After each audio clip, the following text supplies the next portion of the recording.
Germany for what could be the final day of the LEC spring regular season. We've seen super teams clash on the Rift, pentakills, upsets, outplays, including one of the craziest base races ever yesterday. And now we are ready, finally, for the deciding games. And we, that is myself, Sjokz supporter, together with Christy Ender Frierson and Alvar Araneae and Martin Aljenar.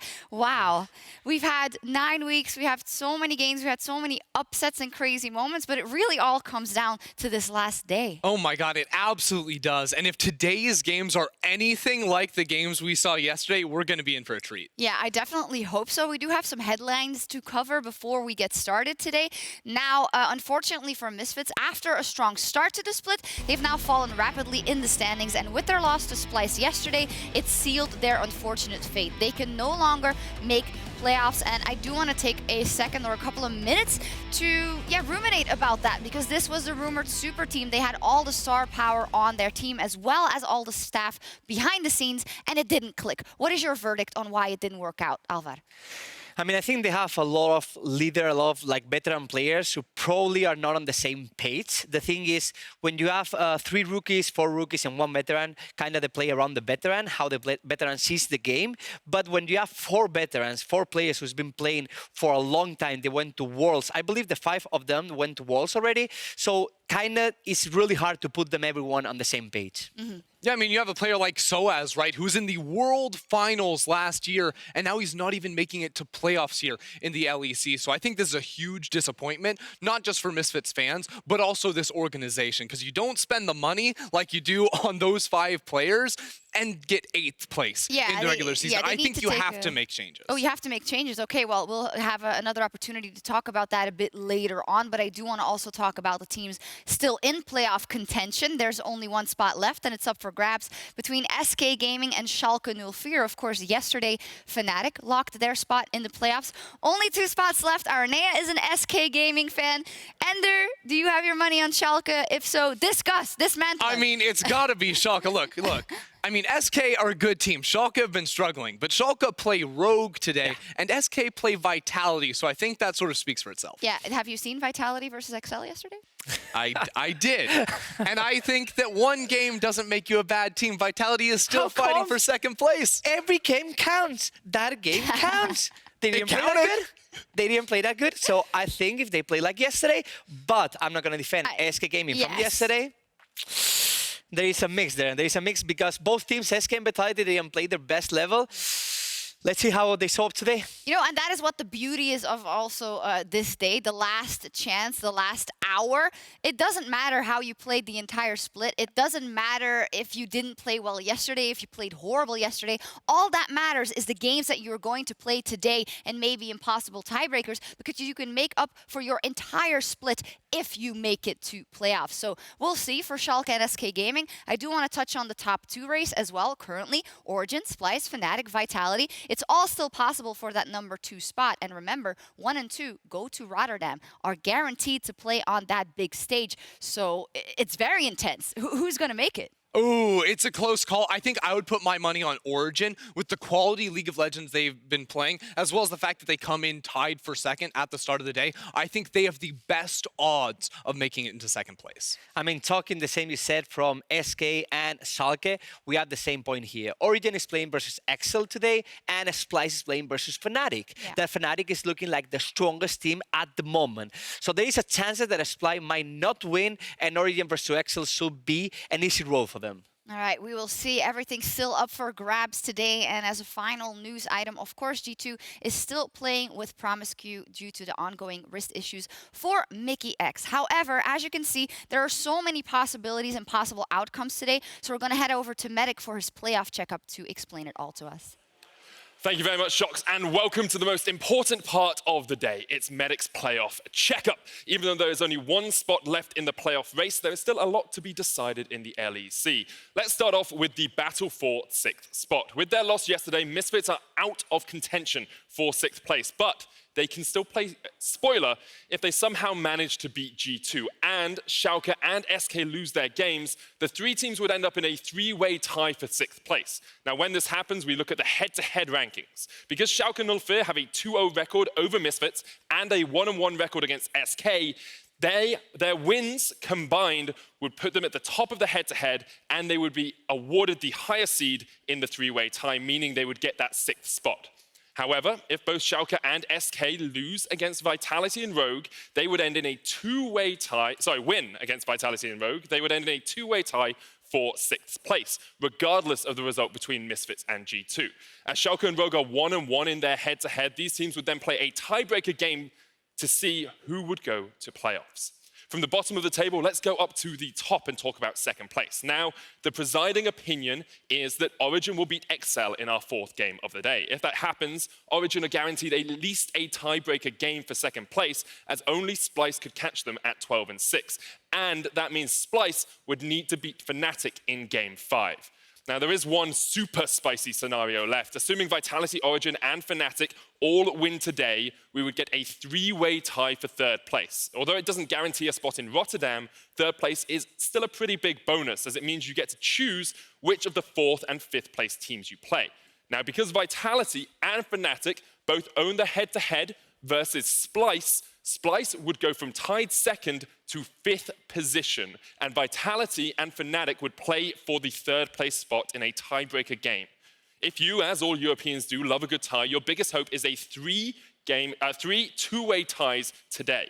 This can only happen if Sjokz, SK, Origen, and Splyce all win today, and that dream would be very much alive. We would play 3 tiebreaker games. As a note, if we have 2 or less tiebreaker games, we'll play them today as the action continues, and if not, we will play the games tomorrow. Sjokz, back to you. Thank you very much.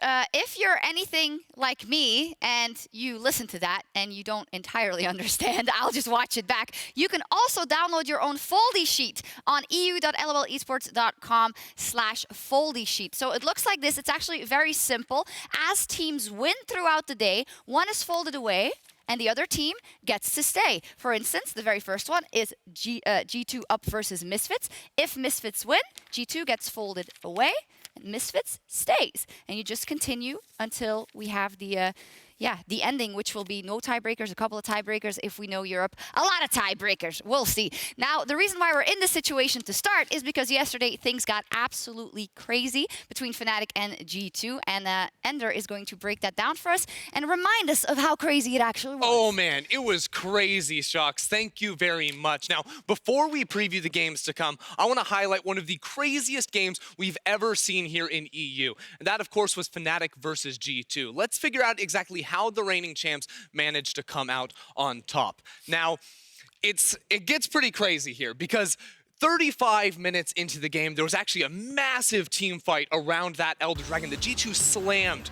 Fnatic in. Now, the victor coming out of this was actually Fnatic because Hylissang snuck away from the fight and was able to sneak right into the base while Jankos tries to stop him. Nobody can actually stop this guy from taking down the inhibitor because he still has the Baron buff on top of him. He's able to knock this inhib down. And actually is a little bit funny because the fact that Jankos delays him just a little bit is gonna mean a whole lot later down the road. But after this inhibitor goes down, we have to fast forward 4.5 minutes because this is the crucial moment in the game. Fnatic have control over the Baron that just respawned, and G2, they have control over mid. That means they can push all the way down this mid lane, and they make the split-second call to go for the Realm Warp play into the base. But we have to point out a crucial mistake here from Wunder, who had been trying to carry the game the entire time. Look at this. These 2 pesky minions make it, they make it out of the Realm Warp. They don't actually get into the base. And what this means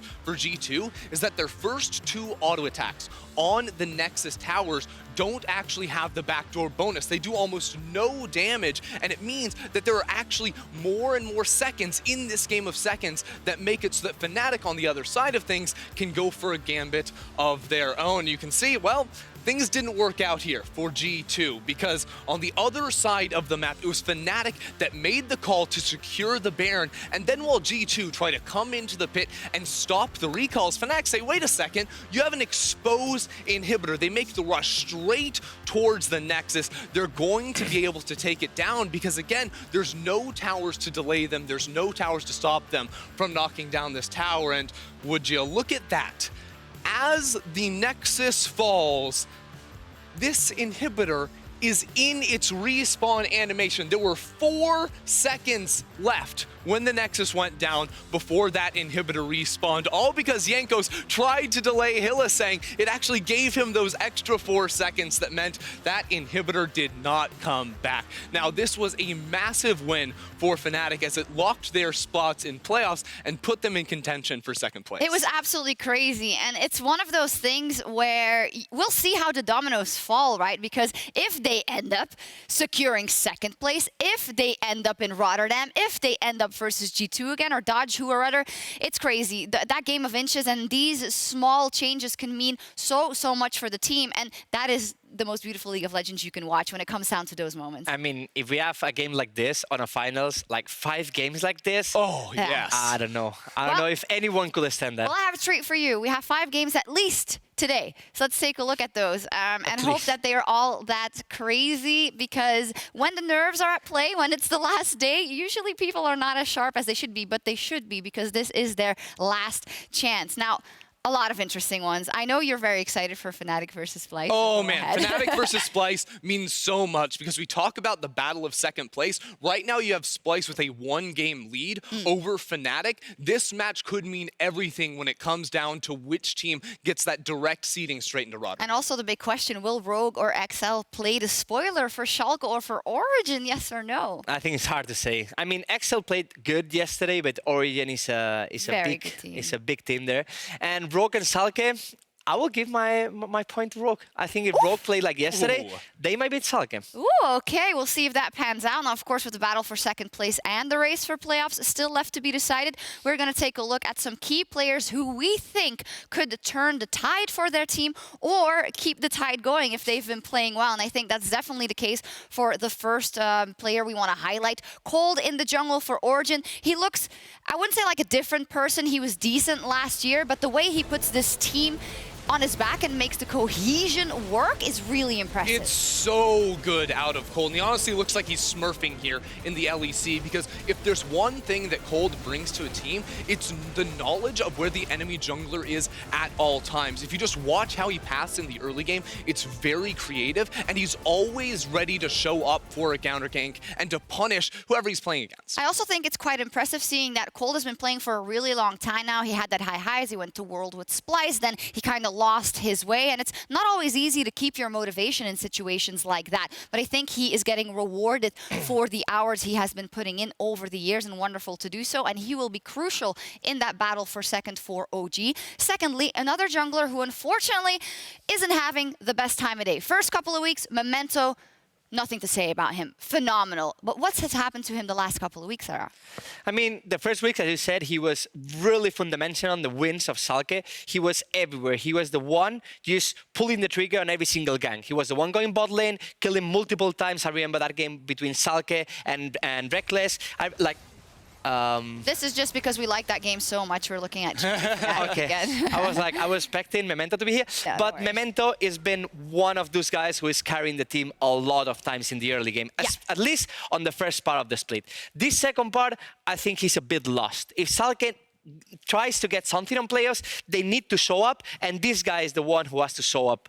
For sure. Yeah, I mean, it's interesting too, because I really like the word used, lost, because I've seen different types of mistakes out of Memento, stuff I'm not used to seeing. It started off for the last few weeks that I felt like he knew where the enemy jungler was on the map, and he read the other team very well, but then he just wasn't actually making plays or forcing them, or he was mis-executing during them. And then you look at a game like yesterday, and he's over-committing for everything, getting punished for all of his moves. So I need to see him sort of bring it back together and return to the form that worked so well for him. Yeah, it looks like he's doubting his decisions or his general play style, and that's all fine in a way if he is able to show up today and carry Schalke to that playoff spot.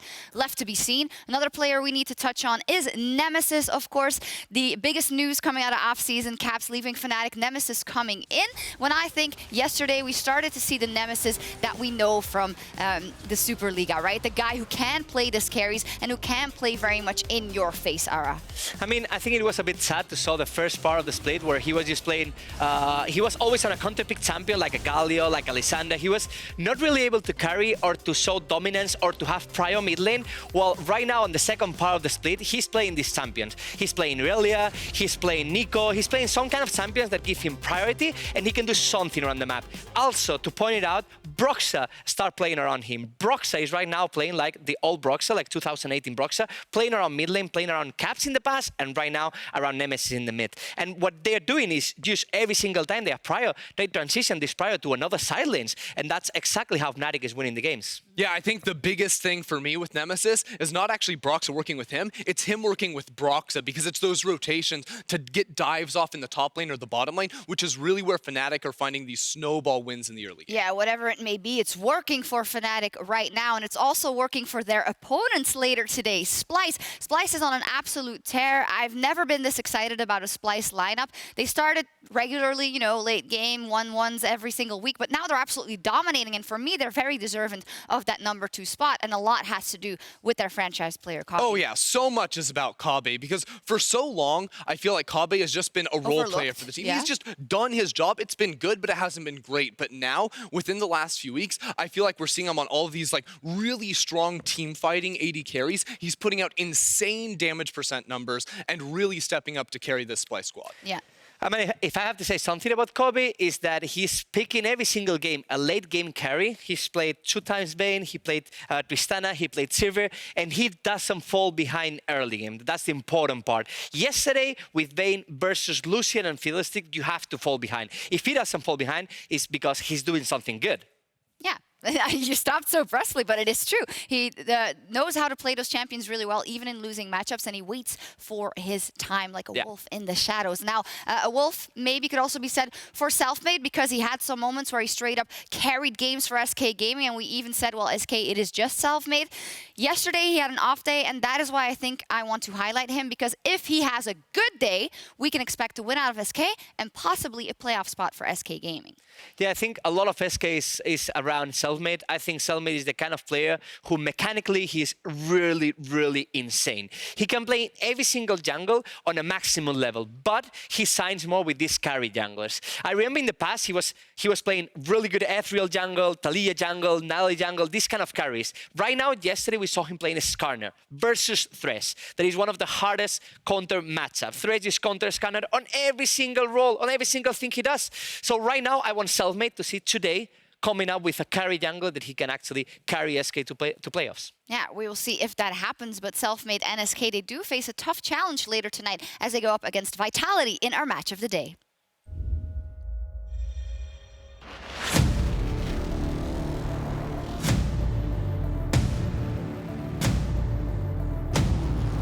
We need to do 2-0. It will not gonna be easy journey because we play versus Vitality. Since we beat them already once, if we don't have any problem, I think we can just beat them again. Back in, eyes on the shockwave, and just pull them right back to lead it, and now the follow-up. Sjokz is just gonna tear him down. Jin is a cool guy. I'm looking forward to take a revenge on him. I feel like I have to step up and just take the game in my hands. That's a stun on the Reckless! The dive forward! Selfmade, you are a god! Selfmade going for the play. Woo! Is this man playing solo queue or LEC? Attila is kinda overrating himself. Attila is definitely aggressive, maybe a bit too much sometimes, and he's also super cocky and arrogant. Why do they keep saying that? It's not like his performances are good enough to warrant him thinking he's the best. I think it's fake confidence, honestly. You either love me or hate me. I'm really good at what I do, and that's why I'm here. We say it, and we prove it. So if we say we're gonna smack you, and we do, we're not being cocky, we're just being realistic. Just deliver it to him! That is just, oh my god! Walmart takes on us! Look at him go! Yeah, you know, what I've come to expect and what I always know is that if there's a Vitality teaser video, there'll be smack talk because the opponents also can't not No, they're just smack being talk realistic, Sjokz. Just being okay? realistic. I also think like Crown Shot saying that they should, you know, put up the results before they trash talk is like the, how do you call it, the pot calling the kettle black or whatever? Like, what are you guys doing? However, all jokes aside, super, super important game in terms of playoffs. Vitality can still get second. SK want to get to playoffs. And a lot is going to be up to these two guys, of course, to Cabochard and to Selfmade. I mean, Absolutely. they are the carries of the You team. zone out there for a second? They are the carries of the team. We see Kabasar with the sunglasses that it looks handsome, but it's, we relying so much on Vitality having that Kabasar on a carry champions, just pushing so much top lane and giving so much advantage to his team. And then you see Selfmade, the carry jungle, the solo queue jungle, for saying anyhow. Yeah, carry versus carry. We'll see who comes out on top, but you can definitely watch Kabashar's POV stream over at twitch.tv/riotgames2. That'll go up when we get closer to the game. Those are professionals, but when you're playing at home with your friends, there's one skill that can turn everything around and win you the game. And Ender is going to show us how it's done. Yeah, thanks, Sjokz. I figured why not? Let's use the telestrator a little bit more. Now, imagine this. You've just loaded up into a game of FlexQ. You're in a super close, super tense game with that 4-1 comp. And you're over in a side lane split pushing, but you still want to be able to help your buddies win a fight, secure objectives, and in the end, you want to get that win. So how do you actually do it? Now, I think the answer is going to be with teleport plays. So using some examples from the LEC, let's take a look at how you can use that teleport button in your own games. Now, the first thing we need to keep in mind is there's actually a few different types of teleports. You can go for a flank TP or a more supportive TP, where instead of going for that team fight and looking for the flank, you're going to back up with your team. Now, you need to be able to know your champion and know your role with the teleport within the team fight. If you're playing a hard engaged champ, look for the flank. If you're playing a Jace, you probably want to go for a more supportive TP. So if we start things off over here, get rid of the Fnatic game, get rid of that number 4, we're going to look at this. This is a game between Splyce and Excel, where Excel use a very sick ward here to come in on the TP. Look at this right over here in the corner. It's an early game play around the bottom lane, and if you coordinate with your support to get deep vision like that, you can come in for a beautiful flank TP, and that's exactly what Expect does here on the Jarvan. You can see he gets him right inside of this tight corridor. There's absolutely nowhere that Splyce can go, and they pick up a couple of free kills. But there are other types of teleports we need to keep in mind. Remember we said the supportive teleport? Well, that's what we're going to be seeing here in this play, because when you have champions in the bottom lane that are going to be running TPs like the Jace or the Kai'Sa in this game, you have to keep in mind where you're actually teleporting into a fight. Now, there's a Jace coming in melee range on a couple members of Sjokz in this play, and then you have Upset who's going to be coming in from the side and buying himself some more space. So the problem here for a Jace is that if you go in melee range, you're not on a champion with a lot of CC, you're going to get punished, you're going to have to flash and get out of the fight, whereas the Kai'Sa comes in on the side with a much safer teleport and ends up being A-okay. Now, I would like to end this here on a personal favorite of mine. This is an insane flank TP here from Alphari, and look at this ward right here around the corner. Keep your eyes on that, because Alphari uses this ward to set up a beautiful TP flank here on the Vladimir. You can see that even though he doesn't have any CC in his kit, he gets into a position where there is nowhere for his opposition to escape from. He lays down so much damage and sets up a very easy team fight win. Now, you guys, you need to remember, in order to make this work, you have to set up your wards, know your role, communicate with your team, and don't be afraid to pull the trigger on the teleport play and get the W. Just like that. That was a lot of difficult steps for playing FlexQ at home.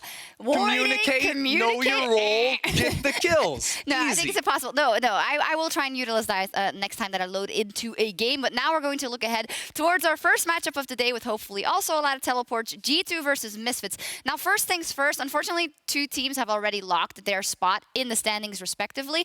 Misfits are out and G2 have secured that spot in first. However, Misfits, if they somehow manage to beat G2, as Medic explained earlier, this could possibly trigger a tiebreaker down the line for that last playoff spot. So we'll have to keep that in mind. So we started to talk about Misfits already before, but I think we just need to give it some more thoughts and words, because honestly, with such a lineup that is so hyped, when so much goes wrong, you often say when it's a lineup, a mix of veterans and rookies or just rookies, it's easy. Give them some more time. Give them some more experience. But this may be a problem where there is too much experience on the lineup.